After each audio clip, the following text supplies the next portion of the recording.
Shalom Uvracha. I'm very happy that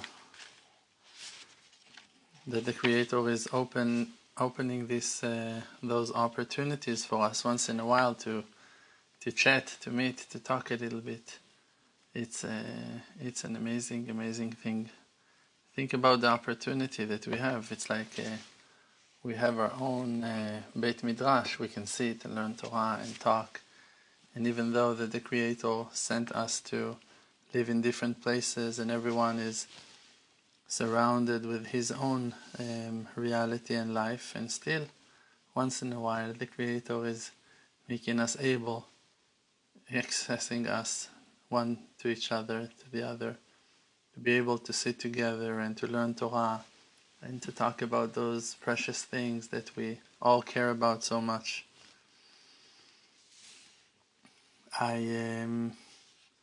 I really wanted to talk about the Holy Land of Israel. I think that this is something very important that I was not talking about enough, and I wanted to express some point, some aspect about the Holy Land of Israel, and it's a beautiful thing that some of us are commenting good evening and some of us are commenting good morning.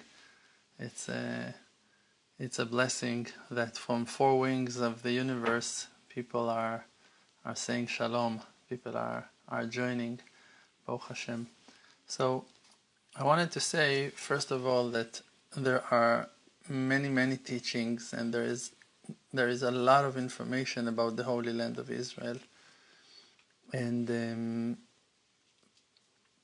I remember that once a good friend of mine, while we still lived in Jerusalem, a good friend of mine came from New York, from the US, for a visit with his family for 2 weeks or so to Israel.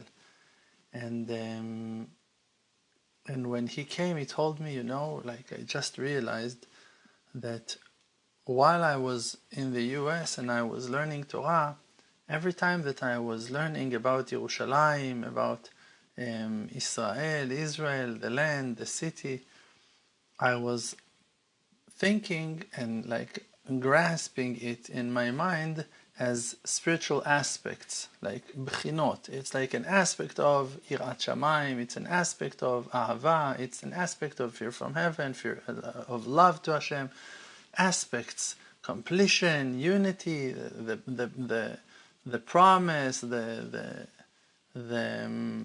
like many aspects of his learning, of his limud, was using those concepts of Israel and outside of Israel, the Holy Land and whatever. But he said, only when I start walking here in the streets, in the alleys, I realized that Yerushalayim is a place, is a real physical place, as well as the spiritual aspects of it in the Bible, in the Torah, in the Limud. So this is something very important. And also, once Rabbi Nachman of Breslev gave a class and he was talking about the greatness of the Holy Land of Israel, and then his student Rabbi Natan came and asked him a similar question and told him, in the end of the class, of course, he came and asked him, can you explain to me on what aspect you were talking about when you mentioned Eretz Israel, the Holy Land of Israel? So Rabbi Nachman looked at him like in a very strict and severe face, and told him, I was talking about the physical land, that one with the houses and the people. It's we're talking about, when we are talking about Israel, we're talking about the land, we're talking about the people who lives there. A few days ago I saw a video of a certain group of girls, of around 7 to 10 girls in ages between 13 to 18, and they live in the mountains alone, on their own, on the mountains of Yehuda. It's desert over there. and around them the closest group of people who lives there are a group of Bedouins. Those are Muslim Arabs that lives in the desert in tents. And when I saw those brave girls that lives over there, and they're doing everything to occupy the land, to put their house, to show that the Jewish people belongs to the Holy Land, it really touched my heart. And in the same time, cannot ignore from that Bedouin family that are also running their lives over there in the desert. And if you go to the historical debate who the land belongs to, so I want to say something very that comes really from the depths of my heart.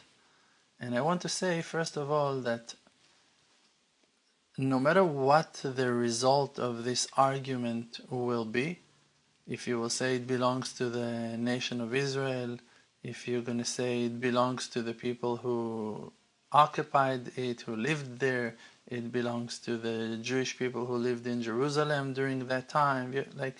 You can bring theories and you can bring opinions, but I want to say something above those arguments.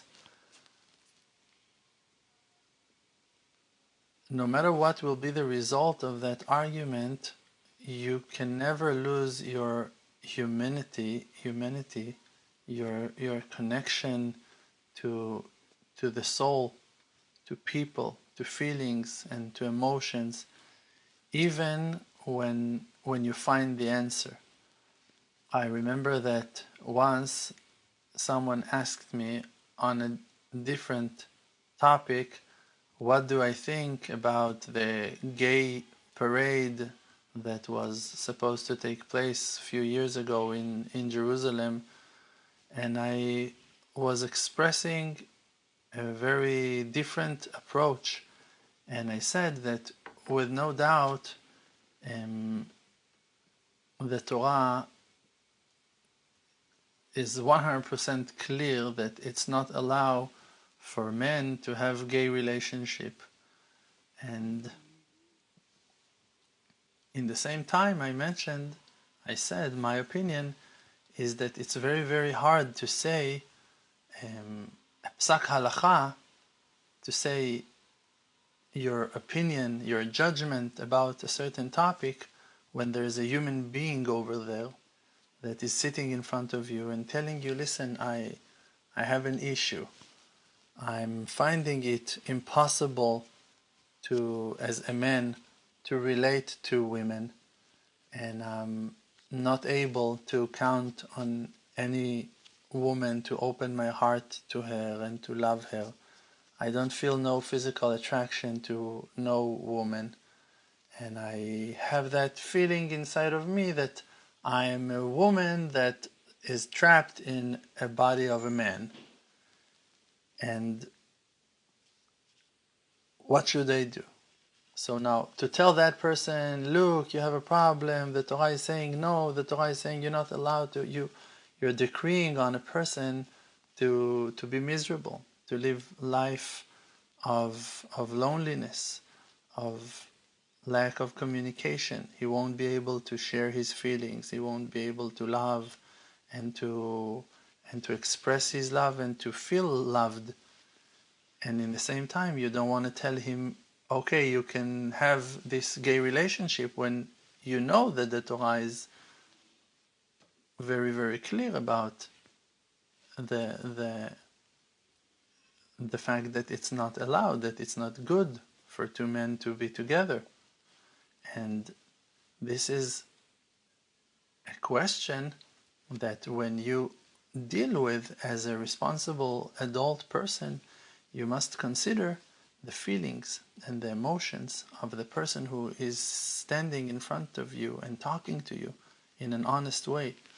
So now I cannot tell you the answer. I'm not able to tell you the answer. I can tell you what the Torah is saying about it, and I can relate to your feelings and to understand where you're holding, where you're standing. And with you together, I will be overwhelmed from the situation, from how hard it is for you. And I'll try to give you my hand and my support for you to be strong and to hold on and to know that Hashem is with you and that Hashem cares about you and that Hashem loves you. And on that topic of the Holy Land of Israel, of course that I believe that the promise that the Creator gave to Abraham, to Isaac and Jacob is standing and exists forever. And the covenant that the Creator established with our people, with the nation of Israel, will never be removed. And in the same time, we need to remember that you have people that are Arabs, Palestinian Arabs, that with all due respect to our book of rules and history, they were born on that land and they don't feel that they have anywhere to go.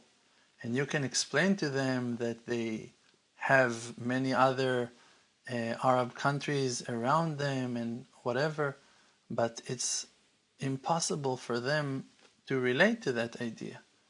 They want to stay in the place that they were born and that their parents were born in, on lands that they feel that belongs to them. And even if we are Jewish and we do believe that the land belongs to us, we need to understand that the Creator never allowed us to forget about our soul and about souls of others. And we must always, always remember that we're dealing with people and that people have feelings that we should never hurt and that people have emotions. Now, the battle is hard and the war is strong, and you have people who are fighting, and you have people who are criminals, and you have people who are terrorists, and you have people who are murderers, and you have people who are cruel. And of course that with those people there is no side of conversation, there is no side of negotiation, because they are violent, because they couldn't care less and they just thirsty for blood. And with terror there is no conversation. Of course you need to be strong and you need to fight back, but we need to remember always, because we can take this conversation to another aspect, and maybe in that way you will understand a little bit more of that point. For an example, if a person wants to learn Torah and he desires to learn Torah, I have a friend that is not Jewish, that his heart is calling him to learn Torah and to convert, but his wife, she's Christian, and he also born Christian, and she doesn't understand at all about what he's talking about. What he's talking about, Torah and being Jewish, is like crazy. Like, what are you talking about? Okay, you have issues with your faith, with our so-called Christian faith. Okay, I can understand that, but what are you talking about? Judaism, like to be Jewish, like out of your mind, like what are you talking about? It's like so far for her. And now what a person should do, you understand? Like there is a struggle, and both sides are pulling you in an equal way. And you need to understand that this struggle that you are facing, if you want to learn Torah, and for your family it's hard for you to disappear for another hour or for 2 hours, or like people need you, or what. There are some difficulties in life that even though that you are being torn to the sides, you still can't choose a side, because the other side is standing there as well and holds its importance and its feelings, and we're not allowed to erase them. We're not allowed to disrespect them. We're not allowed to ignore them. There is one unique mitzvah in the Torah that the sages compromised on the result of the answer in the argument that they had on how to keep that halacha. And it's mitzvat mezuzah, the mitzvah to set a mezuzah in the entrance to your house. And one of the sages said that you need to put the mezuzah standing tall, like that, straight. And the other righteous one said that you need to put it like that, diagonal.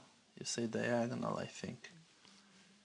And the outcome of their argument, if to put it like that, if the Torah is telling us that the mezuzah should be that way, or if the Torah is telling us that the mezuzah should be that way, the result was to put the mezuzah, no, that's diagonal. This is not diagonal. This is diagonal, right? So the outcome of that argument was to put the mezuzah in between, diagonal. Why?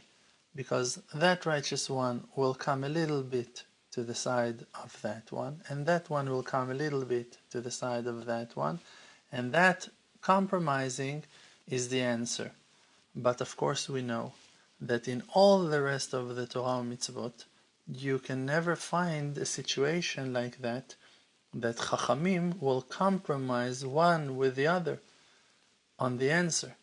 In all the rest of the Torah, you can see that they are fighting and arguing on what will be the right psak, the judgment, the rule of the Torah. What is it? If it should be like this or like that, and they will go all the way with their opinion until they will understand that one of them is wrong.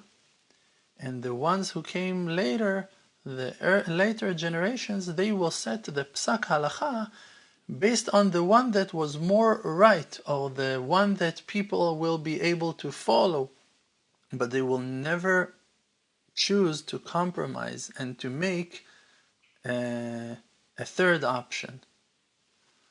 And the reason for that, why in mitzvat mezuzah there is that side of compromising, is because of the purpose of mitzvat mezuzah. The purpose of mitzvat mezuzah is to protect the people that lives in the house, for them not to be hurt by the externals, by the forces of darkness who lives outside of the house, that they will not enter into the house and hurt and damage the people who lives inside a house. This is why when it's written the word mezuzot, those are the mezuzot that we need to put on our doors and the entrance to our houses. So the letters of the word mezuzot are, when you separate the word mezuzah to two different words, you cut it in the middle, you see the words zaz mavet. Death will walk away, will move away from that house. So you see that the mezuzah is a protection for the house. So the reason for the compromising between the different opinions about how to put the mezuzah in the entrance of your house is based on the purpose of the mezuzah, to bring peace to the house. And when you want to bring peace to the house, for that you need to compromise. You need to make halfway toward your friend, and your friend need to make halfway toward you. And in our reality, in the Holy Land of Israel, and by the way, that was completely not my idea of what I wanted to talk about, because when I mentioned that I want to talk about the Holy Land of Israel, I wanted to talk about the spiritual side of it and about the feelings and the heart of Israel toward the children of Israel, but that's probably going to be a topic for another lecture. But as of today, we're just going to continue talking and finishing our talk on that topic, that really, even though that we believe that the Holy Land of Israel belongs to the people of Israel, we must understand that we cannot ignore the feelings and the emotions of other people who lives there, and for many years as well. And like that, you cannot, in a different argument, say to one of the sides, I'm not going to listen to you, I'm going to go to the other side, because you have to listen and to compromise. So you need to open your heart, even if it's very, very hard for you to listen and to hear the claims. And again, I'm saying, I am not talking about conversations with murderers and with terrorists, not at all. But there are many people who are not terrorists, who are not violent, who are not cruel, and they want to live their life in peace. And we need to understand that and not to ignore that. And the Torah is commanding us to be human and to be good. And the will of heavens, the Creator Himself, is that we always gonna try to do the right thing. And when you don't know what to do, and when you can't find a solution, it's time to pray. That is the time to pray.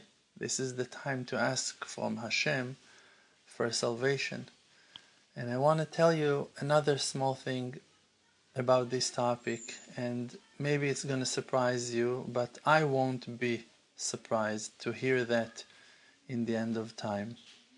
And I heard once an amazing theory about the lost tribes of Israel, that many of the tribes who've been exiled 3,000 years ago to Syria and to Iran, to the area of Iraq, spread and went to live in different settlements in those areas of Jordan and Syria and Iraq. And in 3,000 years, they lost their religion, and they became the people who occupied those lands.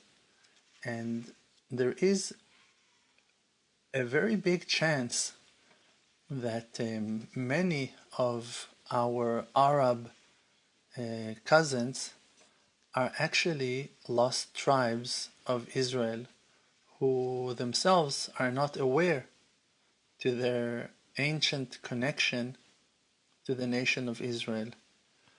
And maybe there is something in that great battle on the Holy Land between the Jewish people and the Palestinians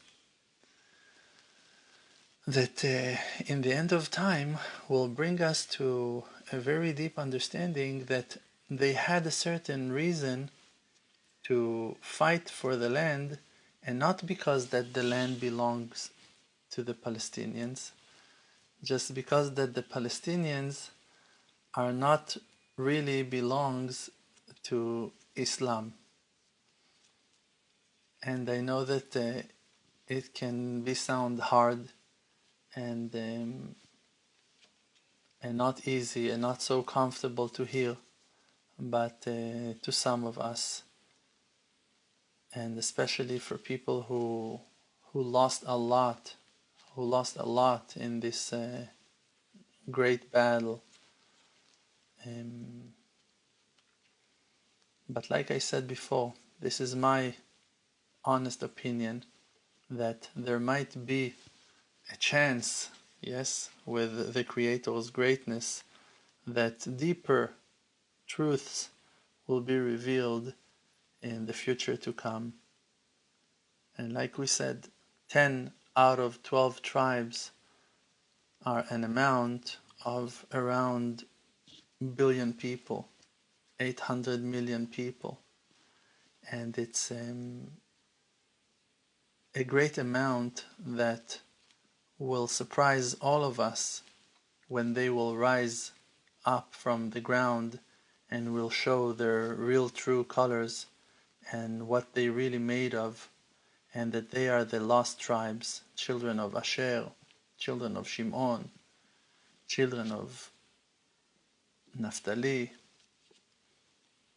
lost siblings of ours that will join us soon to come and will reunite with us in the Holy Land of Israel, that will expand and will bloom and will shine in great light and will hold inside of it a place for all the children of Israel and for all the ones who will be willing to surrender to the kingship of heaven and to accept the real true King, Hashem Elokei Israel Melech, the King of Israel, that He is the King of the whole wide world. And with great hopes for great salvation and unity, we will move on to the next thing we have to do in our lives. May the Creator bless us all as one, always to rise and shine and to succeed while being happy and healthy. Amen. Thank you. שום דבר כבר לא יעצור